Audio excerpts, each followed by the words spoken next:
Amigos do futebol cervejeiro, o personagem de hoje do quadro Histórias de Copas do Mundo é o argentino Luiz Monti, autor do primeiro gol da história de seu país em Copas do Mundo, gol marcado, aliás, contra a seleção da França na Copa de 1930. Mas antes disso, Monti integrou a grande seleção argentina, vice-campeã olímpica nos Jogos de 28, quando perdeu exatamente para o Uruguai, país anfitrião do Mundial de 30.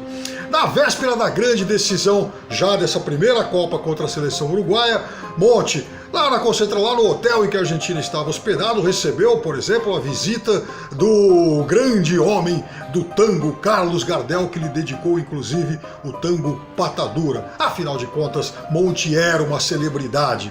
Só que nem tudo foram alegrias para esse grande jogador. Nesse mesmo dia, ele recebeu uma carta anônima com uma ameaça.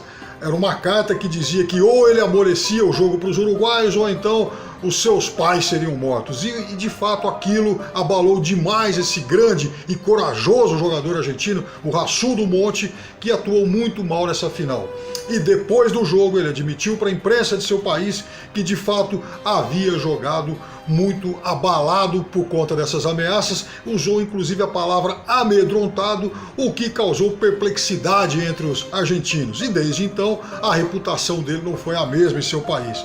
Com isso, Monti acabou aceitando uma proposta para jogar na Juventus de Turim. E lá na Vecchia Senhora viveu muitos dos seus momentos dourados, sendo uma peça importante na conquista do tetracampeonato italiano de 32 a 35 pela Vecchia Senhora.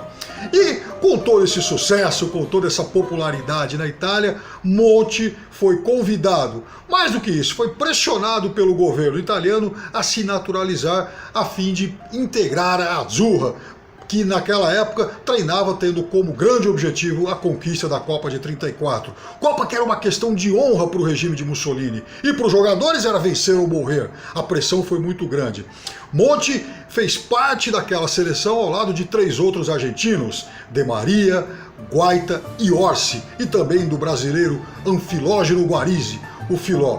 E aí Monti então já entrou na fase de mata-mata, nas quartas, jogou a semifinal e participou da decisiva partida contra a Tchecoslováquia. Mas no jogo contra a Espanha, Monti foi acusado pelos espanhóis de deliberadamente ter atacado o grande goleiro Ricardo Zamora. E de fato, Monti acabou sendo o pivô da contusão desse grande goleiro que não pôde participar do jogo de desempate contra os italianos. Bem, mas aí venceu mais uma Copa do Mundo e passou para a história como o único jogador de futebol em todos os tempos a disputar 2 finais de mundiais por países diferentes. Então, para vocês, meus amigos, e também para o grande Luiz Monti, dedico aí mais um golinho de cerveja que está nesse copo que João Salles nos trouxe da Copa das Confederações. Das Miléria!